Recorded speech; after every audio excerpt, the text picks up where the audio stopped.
Iya.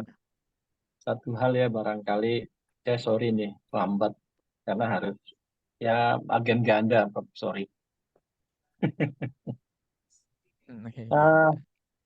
ya, jadi kalau kita lihat dari judul memang harus eh, di di banyak rombak ya, Banyaman ya, banyak sekali. Lalu kalau Siapa? kalau melihat dari metodologi, kita bicara harus bisa membedakan antara evaluasi program dengan riset evaluation. Ini yang sering kali keliru. Jadi kita seakan-akan punya proyek, lalu proyek itu kita evaluasi sehingga keluarnya tadi seperti Pak Robinson katakan ya, bahwa kan cuma studi, lanjutkan atau tidak lanjutkan. Iya, itu betul kalau evaluasi program. Tetapi riset evaluation tidak demikian. Riset evaluation justru mirip sama ya dengan ya riset-riset lain ya, pakai mixed method dan seterusnya bisa gitu ya. Dan itu dilakukan. Ada lagi yang terkait dengan cara menganalisis. Kalau dianalisisnya terlalu ruwet, ya, terlalu ruwet, artinya dia menggunakan mix, maka model evaluasinya kita kenal dengan multi-level models evaluation. Jadi dalam evaluasi program, terutama yang terkait dengan program dampak program yang kita sebut sebagai impact evaluation atau evaluation of program impact gitu ya. Nah, itu harus didahului oleh program yang sudah ditetapkan oleh pemerintah kah, oleh sekolah kah gitu ya. Yang ingin kita lihat apakah dampaknya itu dapat dipertanggungjawabkan apa tidak.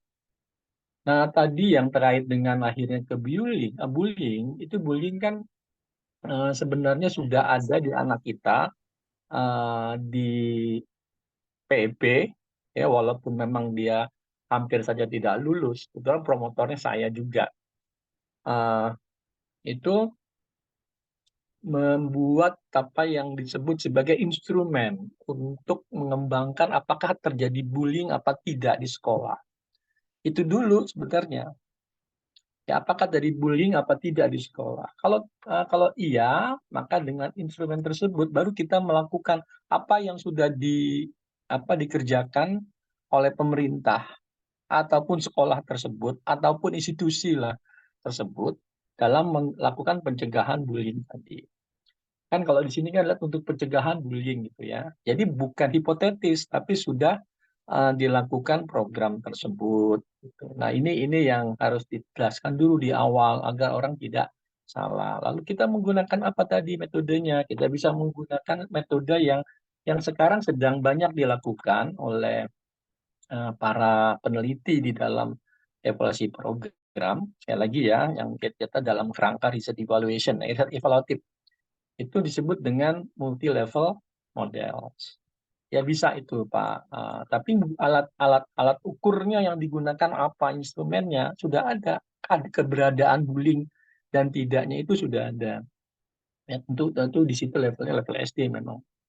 Ya, level SD sampai paling tinggi SMP itu sudah ada. Namanya siapa peneliti yang dari kita? Namanya Agus Suryana.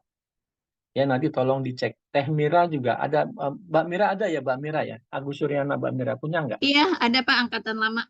Ya, angkatan lama di situ kebetulan saya yang itu ada tentang terkait dengan bullying ya Pak Nyaman ya. Jadi di situ bisa dilihat apa yang dilakukan di dalam riset bullying. Oke, kalau untuk PEP memang kemungkinannya adalah mengembangkan instrumen tentang bullying itu sendiri. Bagaimana mengidentifikasi terjadinya bullying. Nah, kalau pencegahan itu sudah ada permennya, sudah ada hukumnya, ada 3 level, kalau tidak salah. Bagaimana melakukan pencegahan bullying dari mulai yang sangat parah sampai yang tidak terlalu parah. Jadi tinggi, sedang, rendah dianggapnya demikian. Itu ada dan kami di sekolah itu selalu menggunakan aturan itu kalau di sekolah ya, di sekolah aturan tersebut.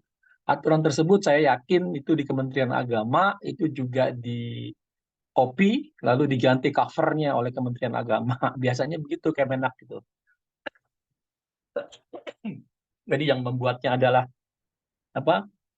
Yang membuatnya adalah Kemdikbudristek, lalu nanti diubah pengantarnya dan covernya. Jadi sama. Ya, itu biasa itu di Kementerian Agama. Seperti itu memang.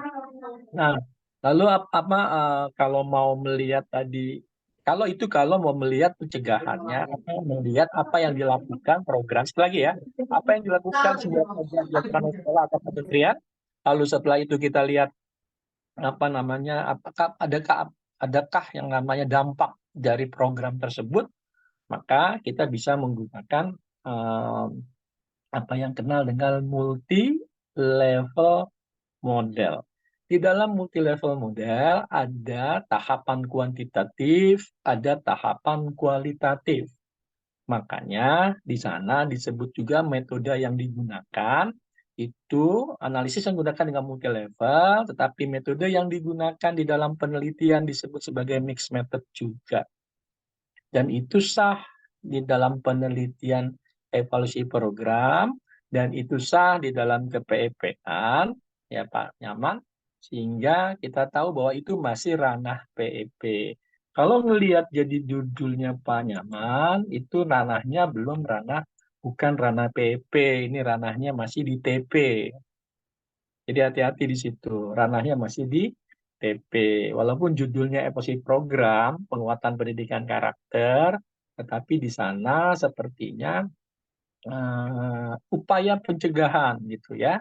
Nah, ini di dalam proses pembelajaran.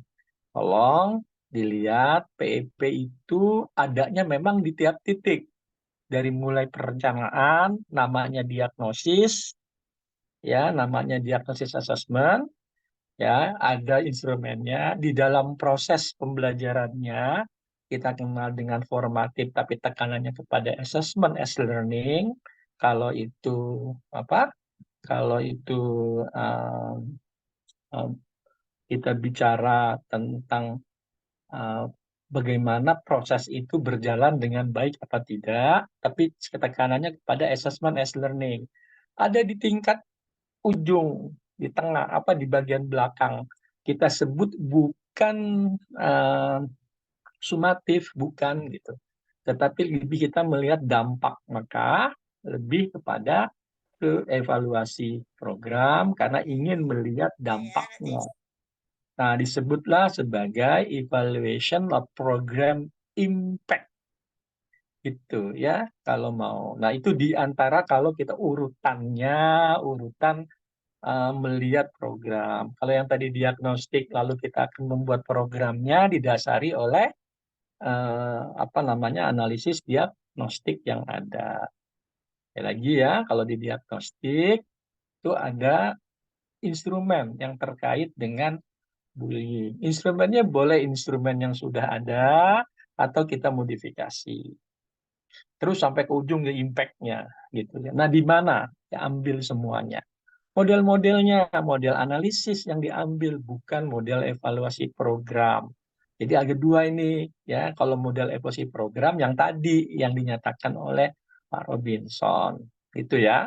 Nah, kalau yang kita lakukan ada result evaluation-nya, ya impact-nya digunakanlah multi level model di mana sisi kuantitatifnya ada, sisi kualitatifnya ada. Kualitatifnya di bagian mana? Di bagian outcomes. Karena kita harus menemui, kita harus wawancara, kita harus in-depth di dalam melakukan semua yang terjadi yang tadi karena kita ngomongin impact, apakah benar gitu ya. Dan nanti baru kita tunjukkan trustworthiness-nya.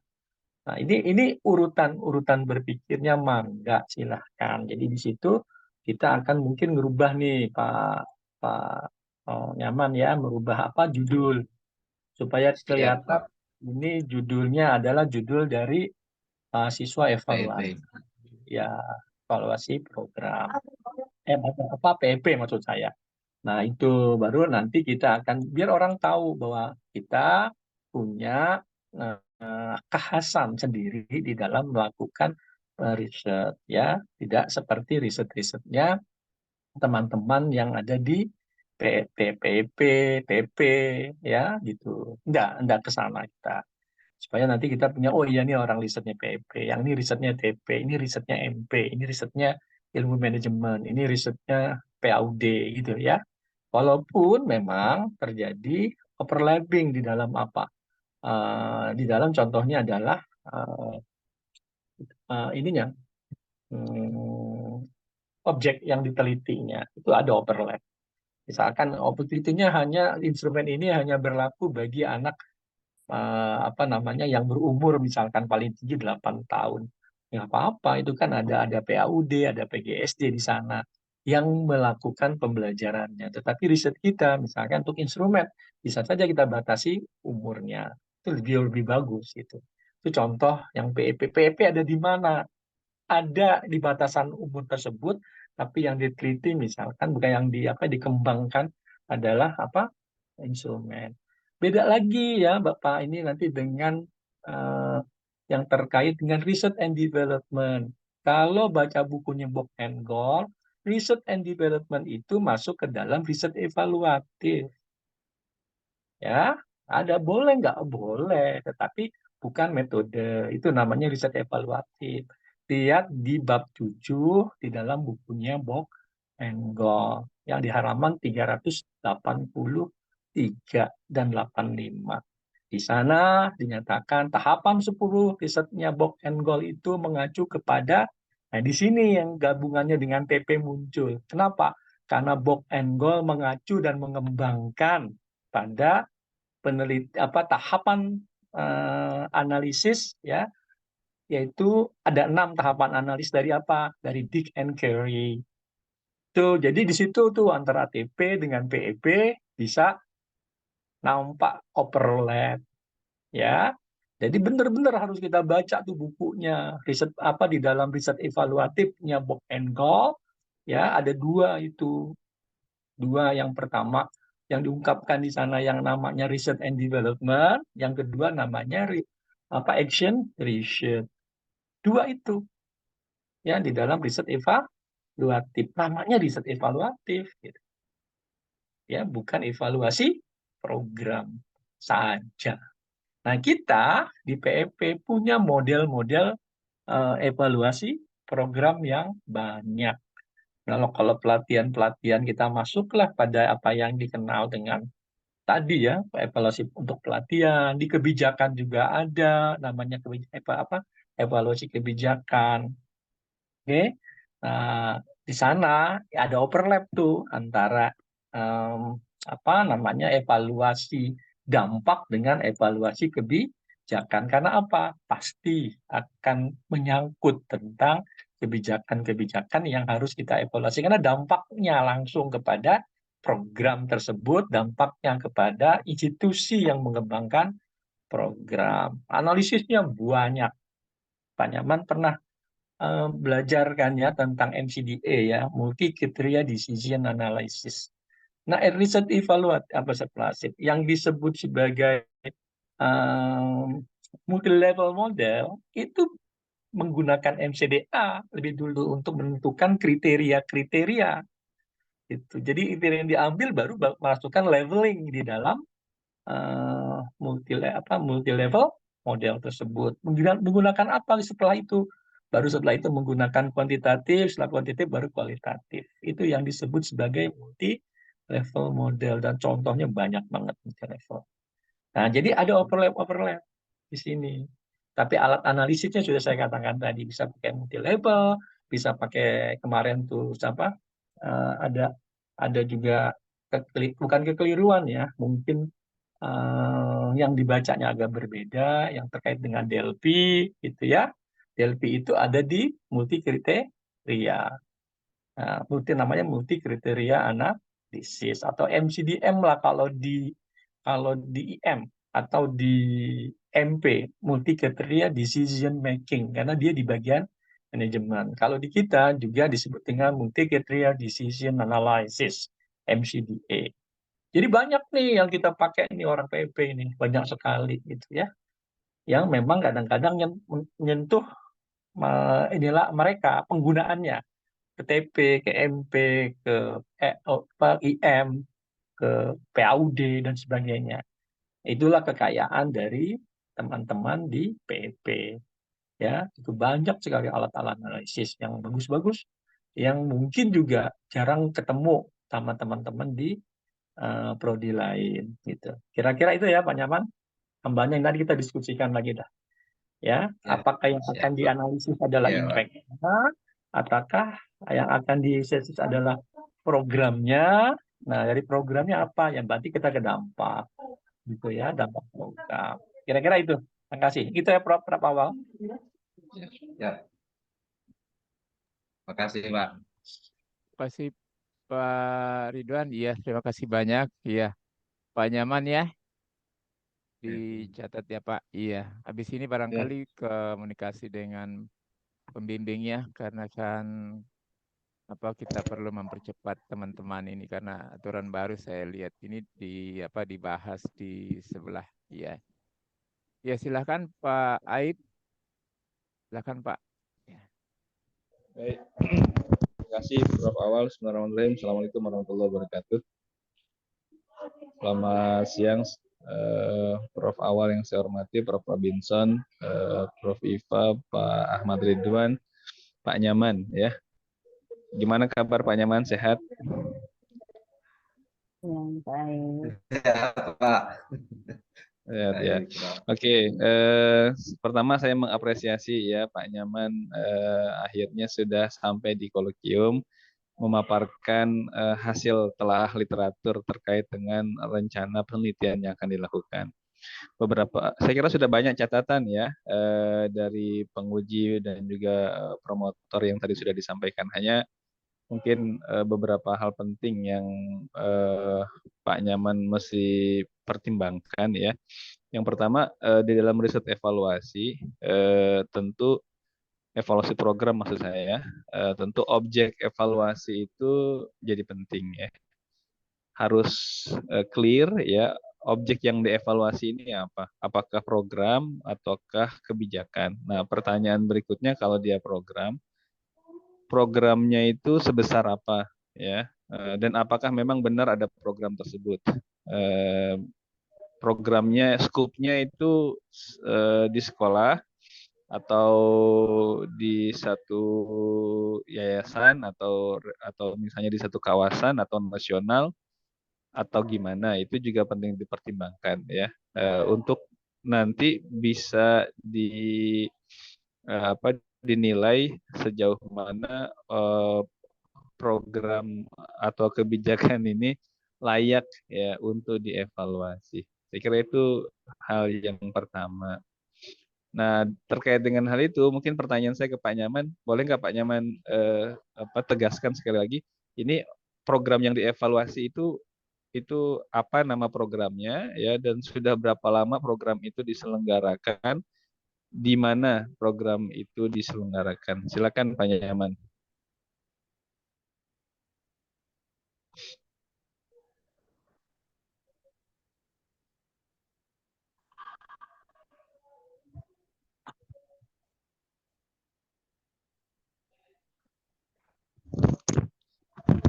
Halo.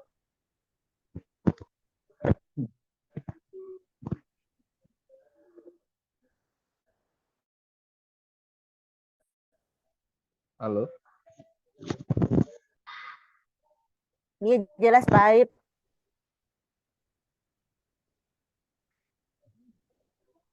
Jelas baik. Iya. Ini suara saya Pak Nyaman. Iya, siap. Pak Nyaman bisa dengar suara saya, Pak Nyaman?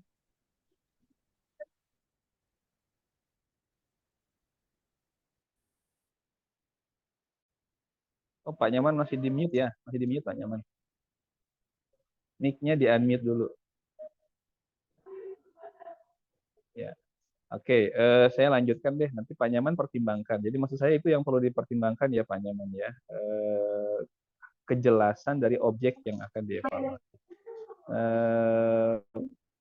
sebetulnya isunya tentang bullying ya, Pak Nyaman, kalau isunya tentang bullying sebenarnya ini isu nasional ya, isu nasional. Saya kira Kementerian Pendidikan dan Kebudayaan ini merilis 3 dosa besar pendidikan, meskipun saya mungkin tidak terlalu setuju ya dengan terminologi tiga dosa besar ya. Tetapi mungkin kita bisa, tapi saya sepakat bahwa ini adalah salah satu isu besar ya yang memang menjadi concern dari pemerintah. Kan peraturan Menteri ya Pendidikan dan Kebudayaan nomor berapa itu yang baru itu ya, terkait dengan perundungan ini. Jadi Pak Nyaman harus pertimbangkan juga skupnya. Jadi apakah memang disertasi ini akan fokus pada evaluasi program di satu sekolah gitu? Terlalu kecil menurut saya kalau di satu sekolah, atau misalnya di satu yayasan gitu misalnya, atau mengevaluasi kebijakannya gitu ya, atau menelaah atau misalnya mempelajari fenomena tentang bullying ini gitu ya, meskipun tentu pertanyaannya adalah kajian PEP-nya ada di mana gitu, itu yang kemudian harus dijawab. Kalau evaluasi program mungkin karena ada evaluasi program di sana ya, mungkin di situ ada PEP-nya. Nah, jadi menurut saya itu yang perlu sangat dipertimbangkan ya, terkait dengan objek yang akan dievaluasi ya. Apakah program atau kebijakan, mesti dipertimbangkan seberapa besar dia untuk layak dievaluasi dalam disertasi. Saya kira kalau dievaluasi bisa-bisa saja, tapi pertanyaannya ini kan disertasi gitu ya. Kemudian yang kedua tentu Pak Nyaman sebelum menentukan model evaluasi yang akan digunakan, ini perlu terlebih dahulu melakukan kajian model-model yang memang dilakukan untuk mengevaluasi program sejenis gitu ya.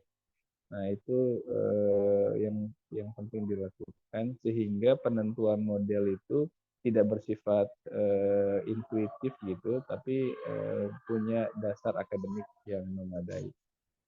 Itu saja ya, saya kira tadi sudah banyak masukan-masukannya. Nah, mungkin 2 hal itu saja yang perlu dipertimbangkan. Terima kasih Prof. Awal.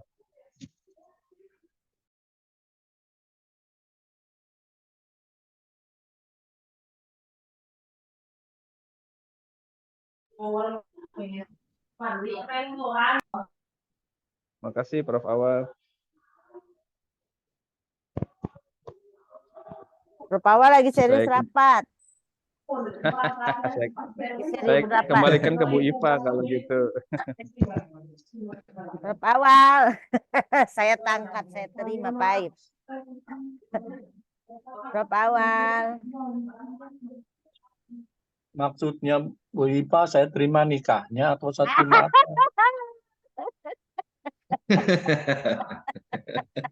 Kok langsung begini? Prof. Awal lagi serius rapim. Iya lagi rapim Bu. Apa mau lanjut aja langsung ke Ibu?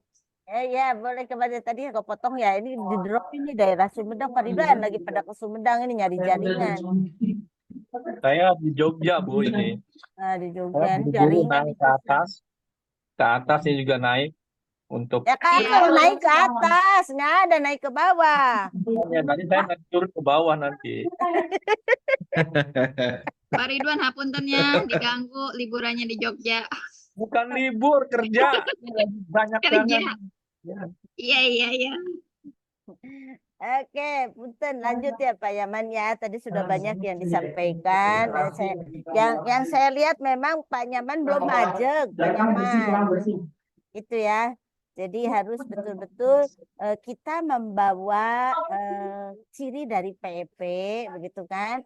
Kemudian Pak Nyaman kaitkan dengan permasalahan yang ada di masyarakat, khususnya mungkin topiknya ada di mana yang Pak Nyaman akan jadikan sebagai sasaran. Nah, tentu ini harus ajak dulu Pak Nyaman. Tadi yang sampaikan Prof. Robinson begitu ya. Jadi Pak Nyaman itu maunya apa sebenarnya? Tetapi membawa tadi yang disampaikan Pak Aib, kita itu identitasnya PEP. Jadi dari sisi mana PEP-nya itu ketika kita berbicara tentang menyelesaikan permasalahan yang ada di lingkungan, kemudian dijadikan sebagai bahan untuk diselesaikan. Itu ya Pak Nyaman, yang saya lihat masih belum ajak gini. Artinya keinginan yang Pak Nyaman tadi sampaikan itu mungkin bisa dipilah skala prioritasnya itu adalah dengan membawa identitas kita di PEP. Jadi yang mana dulu yang kata tadi kan riset, kita ini risetnya riset disertasi. Jadi skala prioritas itulah yang menjadikan bahan untuk bagaimana Pak Nyaman itu menyelesaikannya disertasi. Di balik itu monggo untuk kelanjutan karena kita PEP tentu kan riset lagi gitu Pak Nyaman. Itu dulu cikal bakalnya. Jadi masih belum nampak ajegnya ini. Gitu ya. Nah, jadi harus jelas kita membawa benderanya bendera PEP. Itu mungkin Prof. Awang karena tadi sudah banyak dari Pak Ridwan, sudah banyak teori banyak dari Pak Aib, dari Prof. Robin. Sudah sangat bagus sekali. Dan nanti Pak Nyaman menguatkan Pak Nyaman itu sebenarnya mau apa yang dilakukan di dalam disertasi. Ya. Monggo Prof. Awang saya kembalikan. Ya, terima kasih Prof. Awang. Terima kasih Bu. Iya. Kasih Pak Nyaman ya. Iya. Pak Nyaman ada yang mau disampaikan?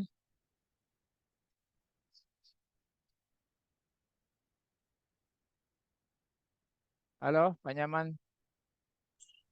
Ya, Prof. Iya, Kayaknya cukup. Paling ya cukup ya. yang terakhir selamat buat Bu Iva ada gelar akademiknya Prof. Oh baik, iya. Terima kasih Pak Maksudnya Nyaman. Pak Terima Nyaman kasih ini doanya. Terima mau kasih bantuannya. mau traktir Prof Iva atau gimana? Ya. Saya lagi di Bangka nih, Prof. Sinyalnya Oh agak baik, susah. iya. Baik, saya Iya. kira terima Terima kasih banyak. kasih. Kebetulan ini di sebelah rapat pasca untuk merumuskan tentang Permen Ristek Dikti yang baru. Iya. Baik. Bapak Ibu sekalian, terima kasih banyak atas waktunya untuk kegiatan kolokium kita pada hari ini, yakni kolokium untuk Bu Emma dan juga Pak Nyaman, begitu ya. Terima kasih untuk para promotor, ada Pak Ridwan, kemudian ada Bu Iva, ada Pak Aib.